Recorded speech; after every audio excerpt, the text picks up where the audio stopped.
E nós estamos aqui agora com a Maria Emília Faganiello, alemã, legítima, assim, germânica. Italiana. Tudo bom, menina? Tudo bom? Prazer te receber aqui. Prazer. PH2. Sim, do PH2 Estado de Teatro. PH2 Estado de Teatro. A gente estava conversando aqui antes de entrar no ar. Vocês têm um sistema muito legal de trabalho, que é essa coisa das pessoas passarem pelas funções. Por exemplo, você era atriz do outro espetáculo, como é que é isso? Exatamente. O espetáculo Átridas, ele é o terceiro espetáculo do grupo. O primeiro foi O primeiro foi Manter em Local Seco e Arejado. que a gente trouxe aqui, aquela da piscininha, aquele negócio todo, dava banho nas pessoas.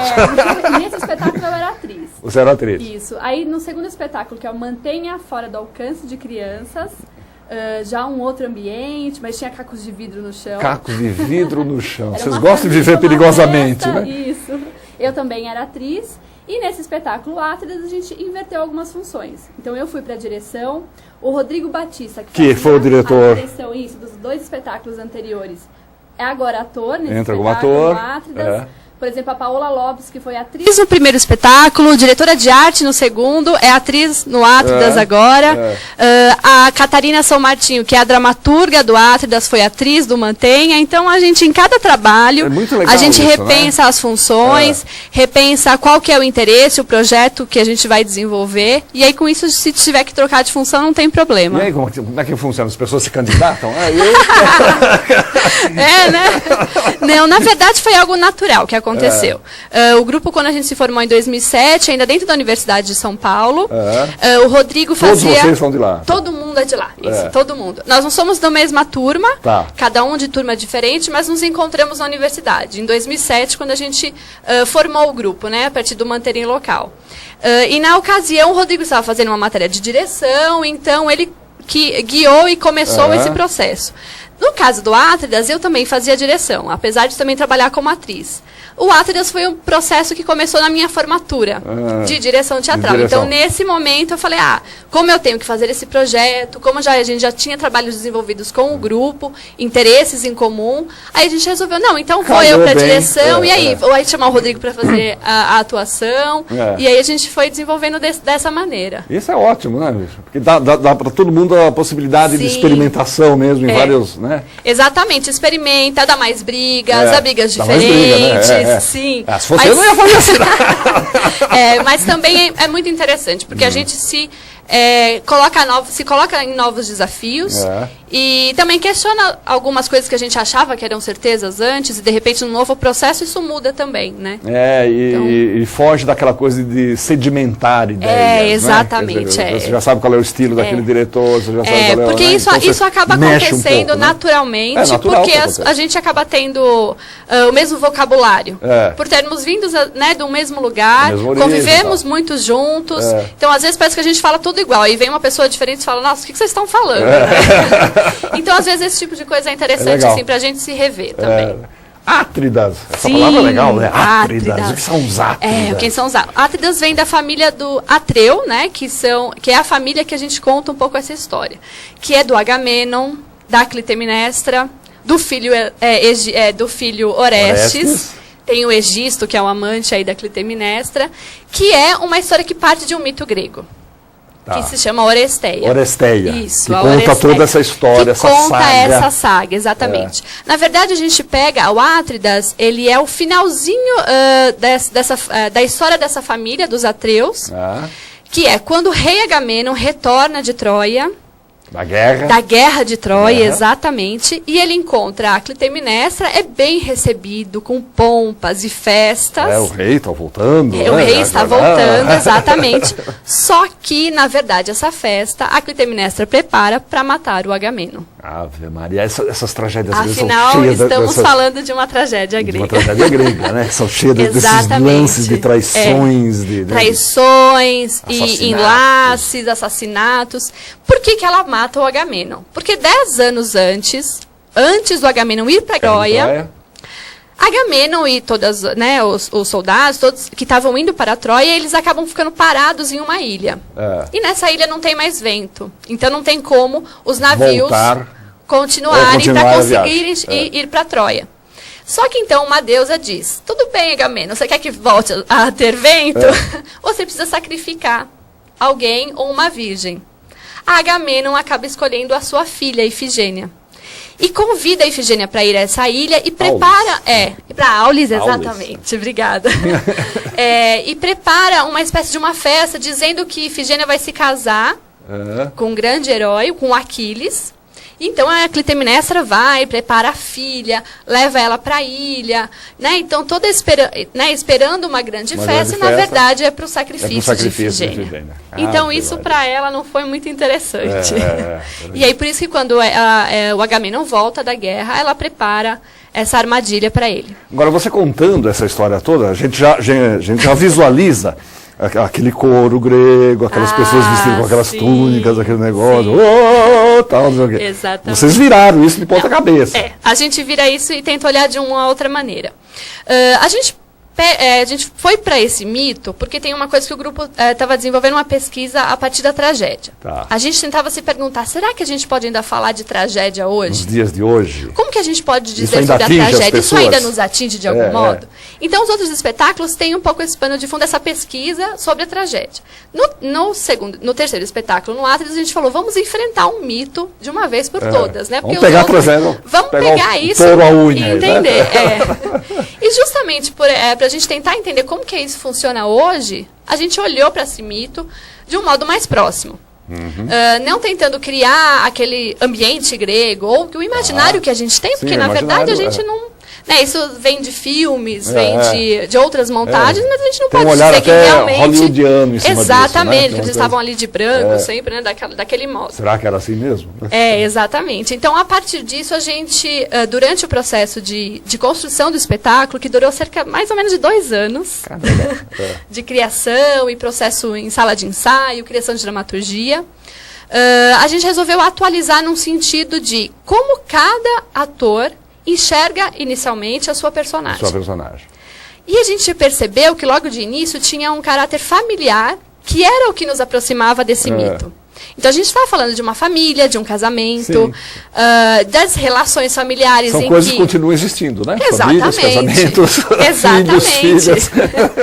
E de relações familiares que a gente continua amando, mas tem sempre uma questão, né? Mas a gente continua sendo traído, né? Então essas forças, né, que fazem parte do ser humano, foram um pouco a partir daí que a gente olhou esse mito. E logo depois, num outro momento do processo, a gente resolveu, vamos encarar esse material trágico no sentido de... a gente já tinha lido as peças do Ésquilo, né, que é uma trilogia que ele fez, que conta um pouco esse momento do houve uma outra montagem recentemente, do Oresteia, do Folias, que fez? Do Folias, e também teve uma que o pessoal do... ali da Augusta também. Desculpa, não vou lembrar agora. Uma, né? Não, no TUSP, teve uma época que a gente foi para lá também apresentar. Então é um mito que sempre, né, ele é retomado de algum modo. Então a gente parte, como cada ator visualiza a sua personagem para hoje, e a partir disso, esse aspecto familiar. Mas a gente precisa contar esse mito. Né? E a dramaturgia? E a dramaturgia, exatamente. Então a gente tem como base a trilogia do Ésquilo, que é o Agamenon, Coéforas e Eumênides, que conta um pouco esse momento, desde quando Agamenon é morto, até a morte da Clitemnestra, para o seu filho Orestes, e o julgamento do Orestes. Mas a gente também tem algumas outras referências, como Fogos, da Marguerite Yourcenar, que fala um pouco de alguns aspectos da Clitemnestra, um livro Cassandra. Quer dizer, leituras sobre o mito, exatamente. Então a gente pega as tragédias, pega a leitura sobre o mito, e coisas que não são próximas. Põe no liquidificador. Demora uns 2 anos tentando organizar tudo isso. Exatamente. É um material vastíssimo. Muito. Né? E cada hora que a gente olha para ele, parece que ele abre novamente. Exatamente. Né? E principalmente nesse processo, quando o ator coloca coisas dele no próprio personagem. Né? Ele vai acrescentando suas vivências, suas experiências. Exatamente. Tal, né? E aí, para um artifício que a gente encontrou, para começar o espetáculo, é criar uma espécie de uma festa. Aliás, a gente tem umas imagens aí. Vamos pedir para a Lelan colocar as imagens. Aí você vai comentando em cima o que está rolando lá. A gente percebe, vamos dizer, que desde a entrada do público... Isso, a gente tem uma recepção. Essa é a Clitemnestra. Clitemnestra, oi, Cli. A Paula Lopes que faz. Paula Lopes que faz. a Ifigênia. Vocês usam um espaço de arena, né? O público fica em torno da peça, né? Em volta. A gente cria, nesse espetáculo a gente não tem nenhuma cenografia fixa, a gente tem esse espaço em arena para tentar criar essa proximidade com o espectador. E a gente diz também que é muito um espetáculo de ator, onde toda a construção visual que o espectador vai criar ao longo do espetáculo se dá pelo texto do ator, pela relação do ator com a outra personagem, com o espectador. Legal. São quantos atores? Bastante gente também. São sete atores, isso. Ali o Agamenon, que é o Rodrigo que faz. O Rodrigo ali no Agamenon. Essa Ifigênia, que é a Júlia Moretti quem faz. Então vocês percebam que tem um figurino contemporâneo. Exatamente, A gente tentou então encontrar uma espécie de Isso é o Orestes, quando o Leonardo fazia. Agora nessa temporada a gente teve uma modificação, quem faz é o Bruno Moreno. Tá. A Cassandra, que quem faz é a Paula. Essa música que a gente está ouvindo no fundo, ela rola na peça? Sim, ela rola na peça, exatamente. Essa música é uma espécie de um leitmotiv do personagem Egisto. Egisto é o amante de Clitemnestra. Só que ele é uma espécie de showman. Então ele entra, quando ele entra, o espetáculo começa. Num determinado momento, depois de umas 3, 4, 5 cenas, ele entra, vem de uma porta com fumaça e corre, pega o microfone e fala com os espectadores. Ele é realmente um showman. E essa música, quando acontece a morte dele. Então, quando é uma apoteose, né? Uma coisa... da sua trajetória mítica, acontece numa apoteose. Agora me diga uma coisa, nem todo mundo conhece esses mitos. Exatamente. O público de hoje em dia, por exemplo, está muito distante desses mitos gregos, tal, não sei os mais evidentes, Édipo, outra coisa que você tem uma leitura simplificada, mas tem alguma relação. Né? Isso pra gente, Orestes, por exemplo, já são uns caras mais estranhos, assim, né? Isso pra gente sempre é uma preocupação. No começo do processo, a gente tinha muito esse retorno do público. A gente fez muitas aberturas públicas, né? A gente gosta de trabalhar um pouco assim, porque o público também ajude na construção do espetáculo. A gente também encontrava essa resposta de, nossa, não estou entendendo, mas o que vocês estão falando mesmo? Meu Deus, o que é isso? Quem é esse cara aí? Quem é esse cara mesmo, né? Que nome é esse que vocês estão dizendo?